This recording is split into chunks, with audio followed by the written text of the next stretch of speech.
अस्सलाम वालेकुम दोस्तों, आज हम आपके लिए जो HVAC से रिलेटेड एक इंटरेस्टिंग और इन्फॉर्मेटिव वीडियो लेके आए हैं।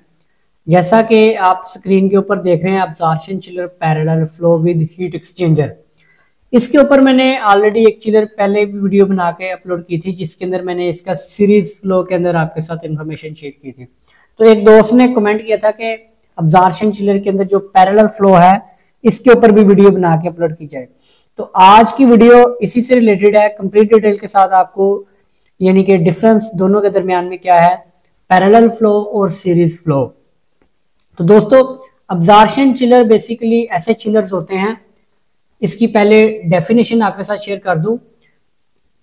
अब्जॉर्प्शन चिलर रेफ्रिजरेशन, किसी भी रेफ्रिजरेशन साइकिल के अंदर जो रेफ्रिजरेंट वेपोरेट होती है आपके वेपोरेटर के अंदर, उस रेफ्रिजरेंट को दोबारा लिक्विडफाई करने के लिए अगर आप किसी सिस्टम के अंदर कंप्रेसर की मदद ले रहे हैं तो वो सिस्टम हमारा वेपर कंप्रेशन सिस्टम कहलाता है। लेकिन अगर आप उस रेफ्रिजरेंट को दोबारा लिक्विडफाई करने के लिए आप अब्जॉर्बर का इस्तेमाल कर रहे हैं तो वो सिस्टम हमारा वेपर अब्जॉर्प्शन के सिस्टम कहलाता है। तो ये system basically vapour absorption system ही है, चिलर है, जो कि बड़े लेवल पे और इंडस्ट्री में इनका इस्तेमाल बहुत ज्यादा होता है। वो किस बुनियाद की, वो भी आपके साथ शेयर करेंगे। इन चिलर्स के अंदर ना तो कंप्रेसर होता है, और काफी जो स्किन चिलर के अंदर एक अब्जॉर्बर का पार्ट्स है वो अजाफी होता है, और उसके अलावा फर्स्ट स्टेज जनरेटर जो उसके बाद second stage generator, LT generator और HT जनरेटर का भी इस्तेमाल किया जाता है। अब इस चिलर को समझने के लिए सबसे पहले आपके साथ में 2 से 3 बातें हैं, वो बहुत जरूरी हैं, जो शेयर करना बहुत जरूरी है। इन चिलर्स के अंदर हम डीप वैक्यूम का इस्तेमाल करते हैं। अगर इन चिलर्स के अंदर हमारे एयर के अंदर, इन चिलर्स के अंदर थोड़ी सी भी एयर चली जाए तो ये चिलर काम करना छोड़ देते हैं। अब उसकी क्या वजह है कि ये चिलर इतने ज्यादा डीप वैक्यूम के ऊपर क्यों इस्तेमाल करते हैं? इन चिलर्स के अंदर डीप वैक्यूम की जो सबसे बड़ी वजह है वो हम वाटर एज ए रेफ्रिजरेंट इस्तेमाल करते हैं। दूसरे चिलर्स होते हैं, कंप्रेशन सिस्टम होता है, उन चिलर्स के अंदर आप रेफ्रिजरेंट चार्ज करते हैं, 134 हो सकती है, उसके अलावा कोई भी गैस चार्ज करते हैं। लेकिन इन चिलर्स की ये खासियत है कि इन चिलर्स के अंदर हमारी कोई गैस चार्ज नहीं होती, लेकिन हम पानी को एज ए रेफ्रिजरेंट इस्तेमाल करते हैं। अब उसकी क्या वजह है? उसकी वजह सबसे पहला वैक्यूम ही है। वैक्यूम क्यों है? इसीलिए मैंने आपको स्टार्टिंग में बताया था कि वैक्यूम बहुत जरूरी है। वैक्यूम इसलिए जरूरी है, इसको मैं आपको एक मिसाल के तौर पे समझा देता हूं कि आप सतह समंदर पे जो हवा का प्रेशर होता है, क्योंकि हम वैक्यूम का मतलब है कि इस चिलर के अंदर से हम हवा का प्रेशर बाहर निकाल देते हैं। जीरो वैक्यूम यानी कि लो वैक्यूम हम इस चिलर के अंदर करते हैं। तो अगर आप सतह समंदर के ऊपर जो हवा का प्रेशर है, अगर आप पहाड़ के ऊपर, माउंटेन्स के ऊपर जाते हैं तो वहां पे एक तो सर्दी बहुत ज्यादा होती है, दूसरा वहां पे आपको सांस लेने में भी प्रॉब्लम होती है, क्योंकि वहां पे हवा का प्रेशर बहुत कम होता है। इसी वजह से जब हम चिलर के अंदर डीप वैक्यूम कर देते हैं तो जो पानी हम इसके अंदर चार्ज करते हैं एज अ रेफ्रिजरेंट, वो इतना ज्यादा ठंडा हो जाता है वैक्यूम की वजह से कि वो रेफ्रिजरेंट का काम करता है। तो जब ठंडा होता है तो जाहिर सी बात है उसका जो बॉइलिंग पॉइंट है वो भी डाउन हो जाता है। तो तकरीबन ये अगर आप इसको 10 सेंटीग्रेड इस पानी को हीट देंगे तो वो पानी आपका बुखारात में बन जाएगा। ये भी वैक्यूम, ये चीजें आपको बताने का मकसद यही है कि ये चिलर बेसिकली वैक्यूम के ऊपर काम करता है। उसके बाद जो इससे नेक्स्ट है वो है, इस चिलर के अंदर हम लिथियम ब्रोमाइड का इस्तेमाल करते हैं। लिथियम ब्रोमाइड का इस्तेमाल हम इसलिए करते हैं क्योंकि ये जस्ट लाइक ए साल्ट, ये आपके एक नमक की तरह होता है, जो कि नमी को अपने अंदर, अगर ये किसी ऐसी जगह पे पड़ा है जहाँ पे मॉइस्चर है हवा के अंदर, तो ये क्या करेगा, ये पानी उन वेपर्स को अपने अंदर जज़ब कर लेगा, लिथियम ब्रोमाइड। लेकिन अगर हम इस लिथियम ब्रोमाइड को हीट देंगे, इसको दोबारा गर्म करेंगे, तो ये उन वेपर्स को जो इसने अंदर अपने अंदर जज़ब किए हैं उनको दोबारा डिस्चार्ज कर देगा, उनको दोबारा वेपर्स की शक्ल में अपने से अलग कर देगा।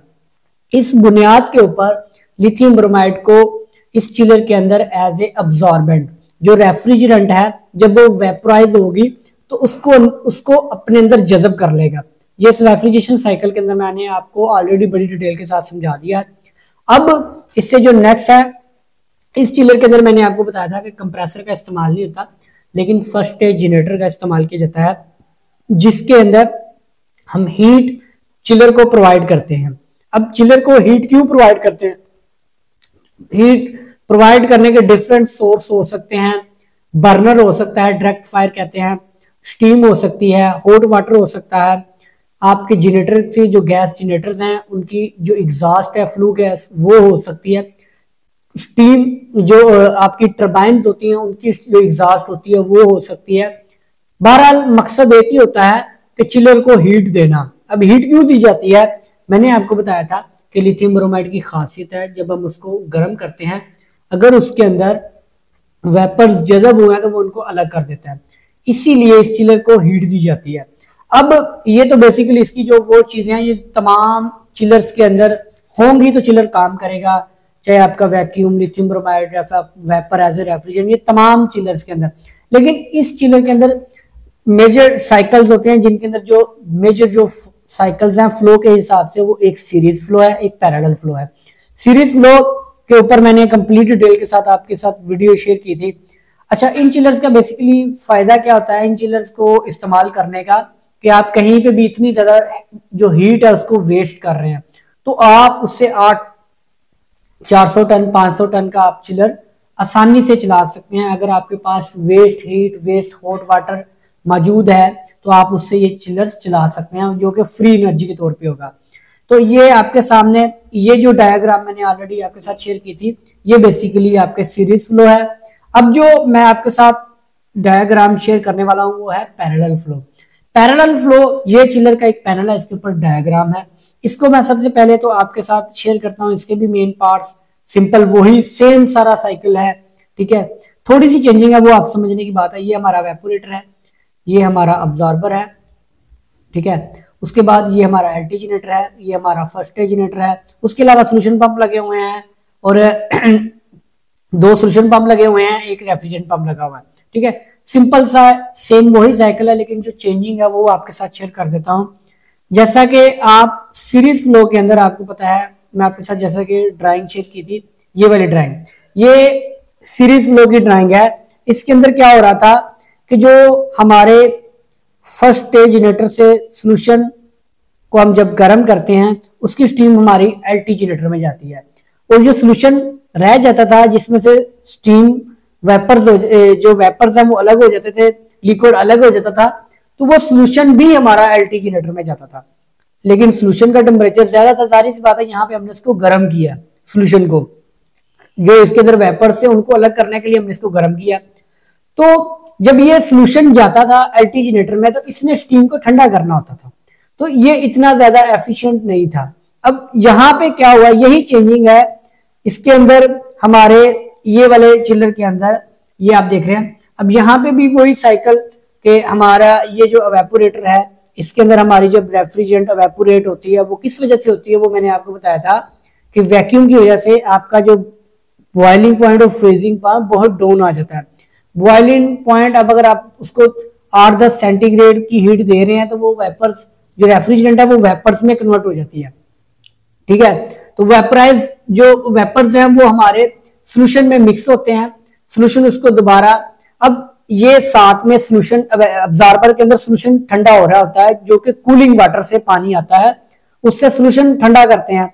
जब सोल्यूशन ठंडा होता है तो वो उन वेपर्स को अपने अंदर जज़ब करता है, जो कि वेपोरेटर के अंदर चिल्ड वाटर की ट्यूब, क्योंकि चिल्ड वाटर का टेम्परेचर जो रिटर्न आ रहा है वो 12-13 सेंटीग्रेड होता है, उसको आप रेफ्रिजरेंट जो कि 5-6 सेंटीग्रेड की रेफ्रिजरेंट होती है उसके ऊपर आप स्प्रे करते हैं, पानी को स्प्रे करते हैं, ठीक है, शावर करते हैं आपके चिल्ड वाटर के ऊपर।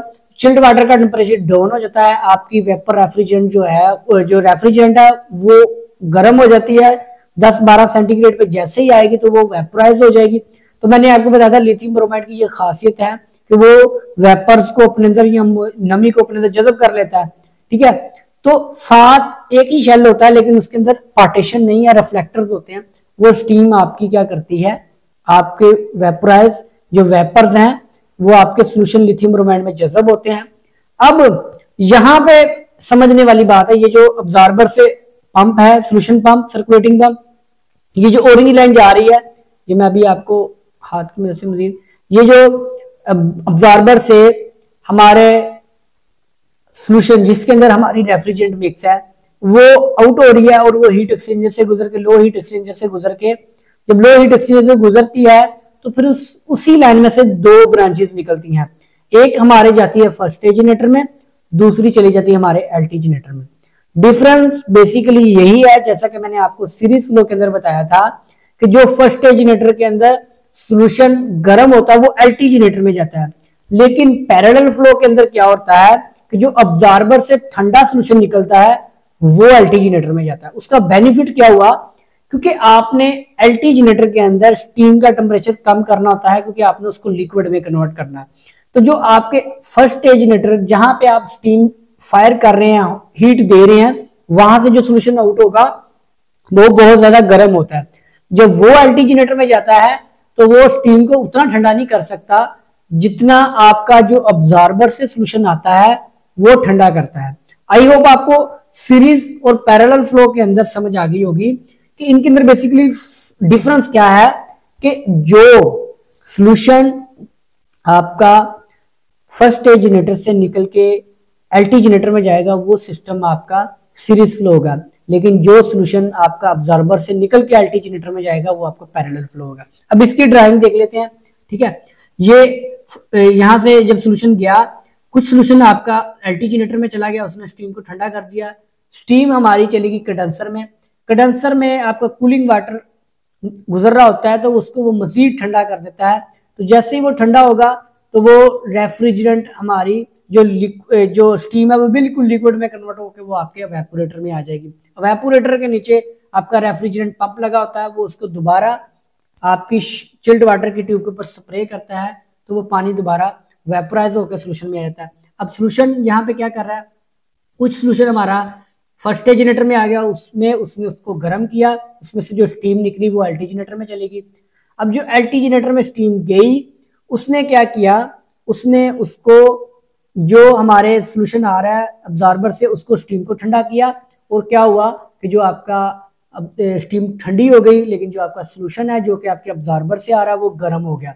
अब उसने गर्म होके दोबारा कहाँ पे जाना है, उसने दोबारा ठंडा होने के लिए जाना है, क्योंकि जो आपके अब्जॉर्बर से जो फर्स्ट स्टेज जनरेटर से निकल रहा है वो भी, ये आप देख रहे हैं पर्पल कलर की जो लाइंस है वो भी हमारे अब्जॉर्बर में जाएगा, और जो एलटी जनरेटर से सॉल्यूशन आएगा वो भी हमारे अब्जॉर्बर में जाएगा। ठीक है, तो फर्क सिर्फ इतना हुआ कि जो अब्जॉर्बर से आउट हो रही है लाइट सीरीज फ्लो के अंदर वो पूरा का पूरा सॉल्यूशन आपके फर्स्ट स्टेज जनरेटर में चला जाता है, लेकिन पैरेलल फ्लो के अंदर कुछ सॉल्यूशन आपका एलटी जनरेटर में जाता है जो कि स्टीम को ठंडा करता है।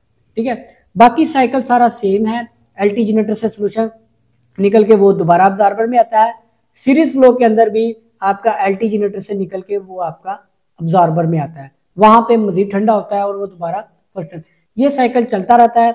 इसके ऊपर कंप्लीट डिटेल अगर आप देखना चाहते हैं अब्जॉर्प्शन चिलर, ये बेसिकली इनका flow cycle diagram complete detail से जो मेरी लास्ट वीडियो है वो आपको डिस्क्रिप्शन में मिल जाएगी, उस वीडियो को लाजमी आप देखें ताकि आपको पहले सीरीज फ्लो की समझ होगी तो फिर आपको पैरेलल फ्लो की समझ होगी।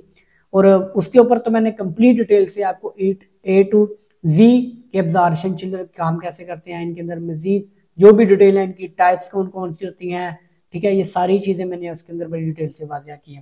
तो दोस्तों अगर आपको वीडियो अच्छी लगी तो लाइक और शेयर लाजमी करें। इस तरह की मजीद वीडियो देखने के लिए हमारे चैनल को भी सब्सक्राइब कर लें।